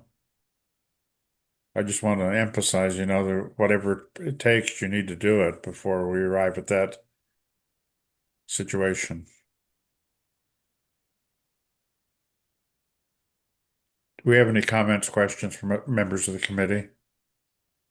Mr. Chairman, this is Member Johnson. I just had a comment. There's another contributing factor to this. The state budget had some anomalous revenue, I guess, one year, and passed along that revenue to school districts with the caveat that they would spend up to this higher level, and almost universally every school district questioned whether or not that was sustainable. And it ended up that it's not sustainable. So they've had, all school districts universally have had escalated increases in costs due to that bloat in the state budgets, which has contributed to a lot of this stuff. in addition, they're having to deal with the declining enrollment. So it's kind of been the perfect storm for school districts. One of the things that I wonder if we can have on this ending fund balance report, if we could include what percent that fund balance is relative to total expenditures, it would help identify what remaining fund balance is relative to their total spend, if that would be doable. For the record, Kelly Langley, Supervisor, Local Government. Member Johnson, as you'd requested, the percentage of annual expenditures to their ending fund balance, I have provided it, but it did not make it in time for this packet. So I apologize for that. I will share it with the committee after this meeting today. Thanks, so you'll Kelly. have that information, but I think the information on those reports will be helpful for the subcommittee that's been put in place to look at the schools. Thank you. Mr. Chairman, this is Tom Szynski again. And maybe this is a question for Paul Johnson. He might be able to shed some light on this. I know that there's a commission on school funding now. I think one of the bright outcomes of the change of the funding model was that we do have a very sophisticated commission on school funding. And I guess my question is how can the Committee on Local Government Finance maybe interface with the commission to demonstrate what we're seeing on our end? So I kind of throw that out as an observation question. Paul, I don't know if you want to take that on. Yeah, Mr. Chairman, if you don't mind, Paul Johnson for the record. Yeah, actually, there's a number of potential tax policy changes that they've proposed that would improve the funding with, in various levels of, I guess, the level that it would affect property taxes and or sales taxes.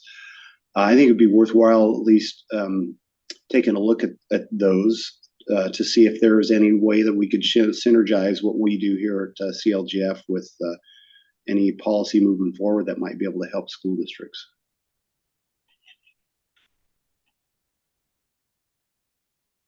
Thank you. Any other comment or questions about school districts before we? Chairman Levitt, this is Felicia O'Carroll. I just want to say that I think the plan, it's a very extensive and very detailed plan that has been presented to us. And I think the other school districts, if they're really facing budget shortfalls over a long period of time in their ending fund balance, should look at some of the measures that Douglas County has put in place, because it looks like they're not really using their budgets. If I'm reading this schedule that Kelly provided to us, where their budget was estimated, I'm just using one as an example, at 14 million, and that's where it ended, and then they're budgeting that it's going to be 4 million. So it looks to me like they're not really using the budget as a tool as effectively as they could to project actual. Just my thought. Thank you. Thank you. Any other comments, questions? Okay, Kelly. Oh, did somebody have a comment? Go ahead, Mr. Chairman, because it applies to the next thing we're going to talk about. So, okay. Okay, let's go on to the next item, Kelly. Thank you. Item 5, the briefing between the Committee on Local Government Finance and Local Government Finance staff. In your packet again on page 299 and I believe, or 298, 299, is the status of the school district ending fund balances as reflected in their audits for actual. And then we did update that to reflect per the budget, as well as the budget, because the school districts can provide an amended budget to reflect the actual number of student count. That amended budget has been placed there for the 25-26 year. And those reports were used to discuss item 4 when we were talking with the 3 counties, along with Douglas County, to discuss the third year decline. So we did provide that. Additionally, we provide the pupil count so that you can actually see, although we're talking 3 and 4 counties, this is a problem for the state of Nevada. And then, Member Johnson, did you have something you wanted to add to that? Yes, Mr. Chairman, if you're all right with that. Go ahead. And so I've been emailing Kelly back and forth on this information, and I did get the page that's got the percentage on there, because one thing I've learned in traveling through the state over the last 35 years, working with school districts, both large and small. I mean, I've worked with every name on this list over the course of my career. Most budget very conservatively and then end up with a much larger ending fund balance. Other districts have started talking about some of the things that Member O'Carroll mentioned that Douglas is doing in terms of school consolidation, things like that. And so, a lot of them are working towards this. But again, to me, what I think is critical in looking in all of this is getting some sort of a history of what their budgeted ending fund balance is compared to their actual, what enrollment they used to prepare their budget versus what the actual enrollment was. I think that information, and I'd love to have Tom and Paul weigh in on this, I think that will help give us a better indication of where some of these districts might end up. And again, some of the mining counties obviously were living on net proceeds, as Eureka mentioned earlier.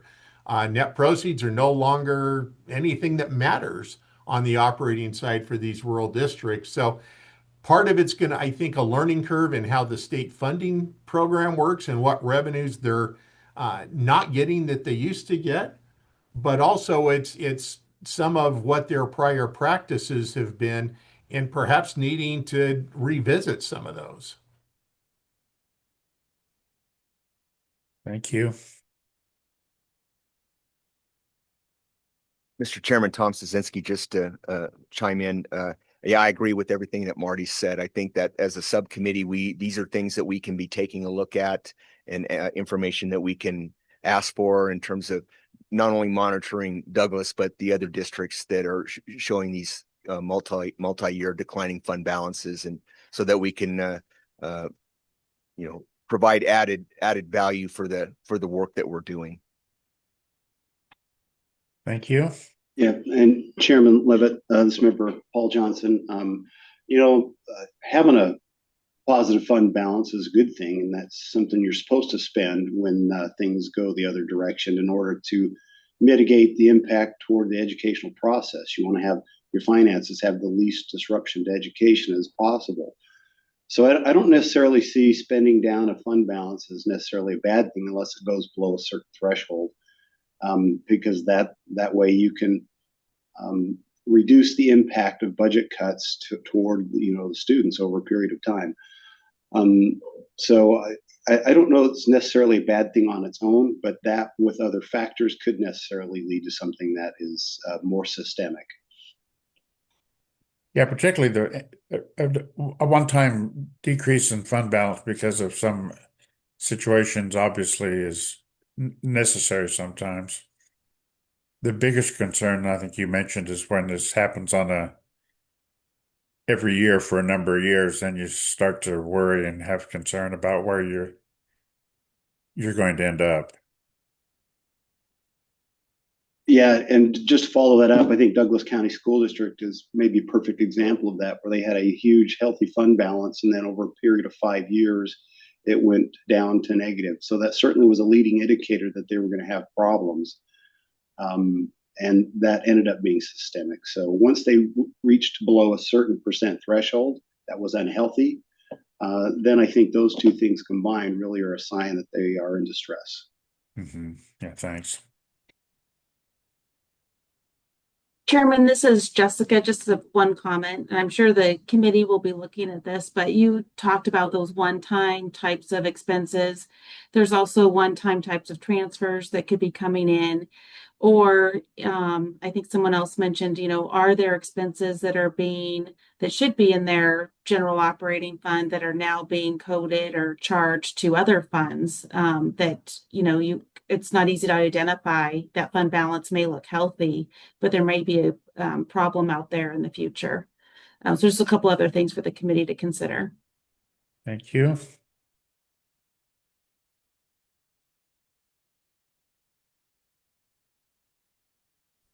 Okay, Kelly, let's go on to the next item. The last item under item 5 was an update on the 25 audit extensions in accordance with NAC 354-735. We have received some additional extension requests, but the department, based on the prior Committee on Local Government Finance decision, we have not provided any audit extensions beyond the 60-day window. And therefore, we've made it very clear to the local governments, if they are unable to meet that deadline of that 60-day extension, there will be a audit violation for the following year. So the local governments do understand that. And again, there is only a handful that we're looking at. And we have, although they'll be in violation, those audits, currently we will be having those in before the tentative budgets, which has been the other kind of hurdle that we've been requesting local governments to ensure they can get that to the department prior to those budgets. Yes. So that's an update on that. Okay. Next item. For possible consideration and approval of the December 10th, 2025 meeting minutes for the Committee on Local Government Finance. We have a motion, a second for the minutes. Mr. Chair, this is Gina Rackley. I would like to make a motion that we accept the minutes from the December 10th, 2025 meeting. We have a As motion. presented. Do we have a second? I'll second. Go ahead. Okay, thank you. Marty? Any discussion on the motions? I do have a question. This is Jeanette Trask from Ely. Seems I wasn't at that meeting. Should I abstain from this vote? Okay, thank you. All in favor indicate by saying aye. Aye. Aye. Aye. Any opposed? Okay. Item 7 for possible action, schedule date, review agenda, topics for the next meeting. Now, as a result of today's meeting, we know we got a number of topics that we'll have a report from the subcommittee as to the situation with what they've seen with Douglas County as well as other school districts. We will have Douglas County back. We will have White Pine County back. We'll have the IVGID back.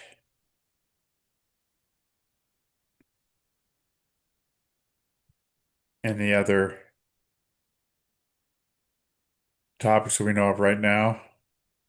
Chairman, this is Jessica Colvin, and I will ask Department of Taxation what meeting date they think this would be a good topic, but I think it would be good for the committee to take a look at consolidated tax revenue trends.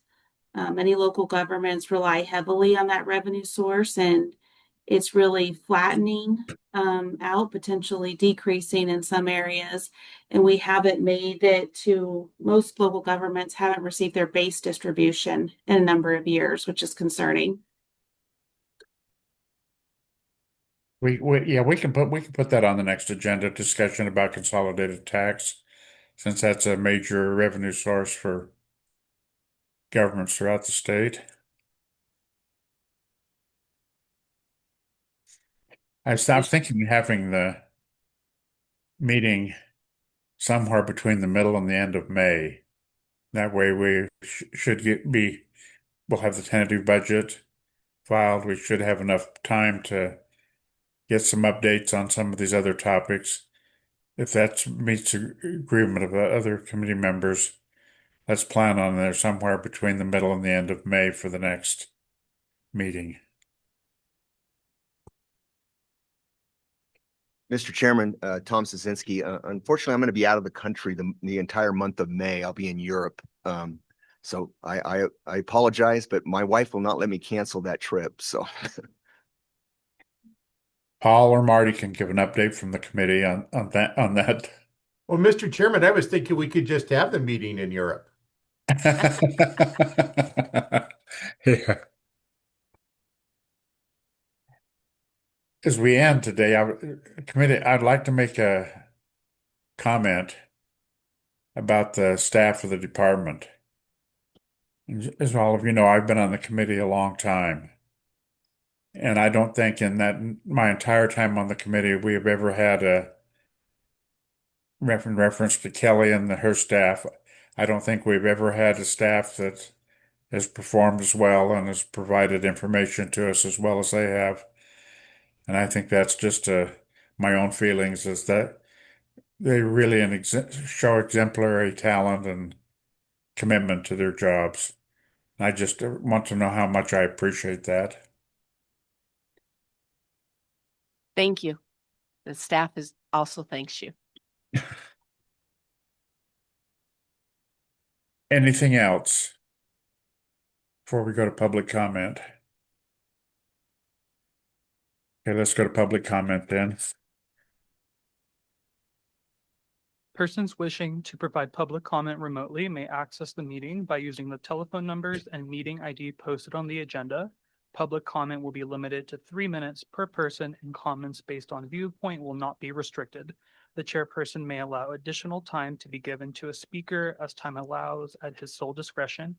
NRS 241-020, NRS 241-030. There are currently no members of the public in Reno to make public comment. If you are on Zoom and would like to make public comment, please raise your hand. If you are on the telephone, please dial *9 to be put into the queue.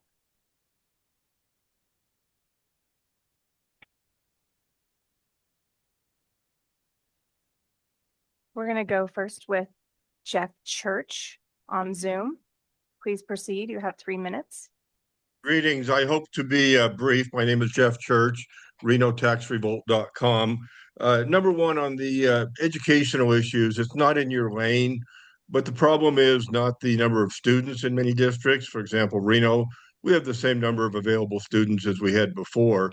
It's the quality of education. If you simply look at the Nevada report card, especially for like Esmeralda and Mineral, I hate to say it, but it's dismal. So parents are fleeing for a better quality of education. So this is the new paradigm we're going to have to deal with. Moving on, I put on the record before my concerns with the Reno BID, Business Improvement District.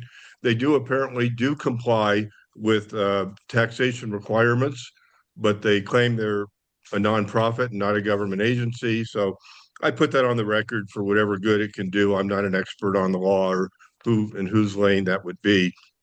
And the third brief comment, nationwide, we've seen this massive fraud in the way local governments give out grants to nonprofits and contracts. So I just urge CLGF, taxation, local governments to be very attuned to fraud, to definitely make sure that they are doing their due diligence in monitoring nonprofits, monitoring contracts. So, basically who, what, why, when of these grants. So that's basically it. I appreciate your time, and you guys do a great job. And yes, to the staff there, a wonderful job. Thank you very much. Thank you.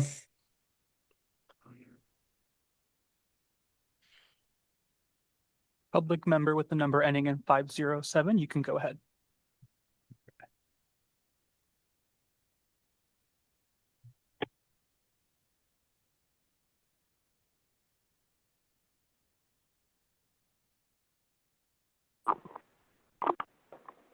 Yes, this is Chrissy Shady, White Pine County Recorder and 4th generation White Pine County resident. I'm coming to you today to comment about being angry, disappointed, dumbfounded, and heartbroken in the actions that our current county commission has taken. One vote is destroying years of hard work that hundreds of people have accomplished over the last 10 years. This is my 24th year working in the county recorder's office and going on my 4th year as county recorder. I have been through layoffs. I have been through no raises for employees. And I was here when the state came in and took control of our county because of our financial situation. The last 3.5 years have been the best years that White Pine has ever seen financially and working together in our departments and in our community. It's very disappointing to me that the consequences that this commission has taken, they are not following up on this, and they know that actions have to be taken, but they had no plan in place going forward, and I believe they still have no plan in place. Growing up, I was taught that when you break something, you fix it. They expect everyone else in the county to fix what they have broken by adding duties to department heads that are already have a full-time job. My hope is that the State Department takes notice of what has happened and can guide us forward before more actions are detrimental to our county. Just know that we are White Pine County, we are strong, and we will keep fighting. Thank you. Thank you.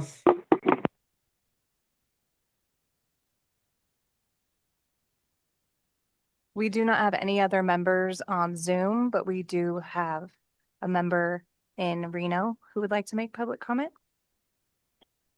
Okay. Good morning, Mr. Chairman. This is Jeff Mitchell with the Nevada Department of Taxation. As is her nature, she has kept it as quiet as possible, but this is most likely Kelly Langley's last CLGF meeting before retirement. And so with that, I would just like to personally and professionally say thank you to her for her work, her commitment, her knowledge, her professionalism, and her service that she's provided to not only local governments, but to the department. And so I'm going to have to deal with her wrath personally after this meeting. But it was worth it to be able to publicly thank her for her service. So thank you. And with that, I will be quiet. I think I've already stated what my feelings are towards her service, and we so much appreciate you, Kelly, and we'll miss seeing you in the future. Hope you have a wonderful retirement. Ditto.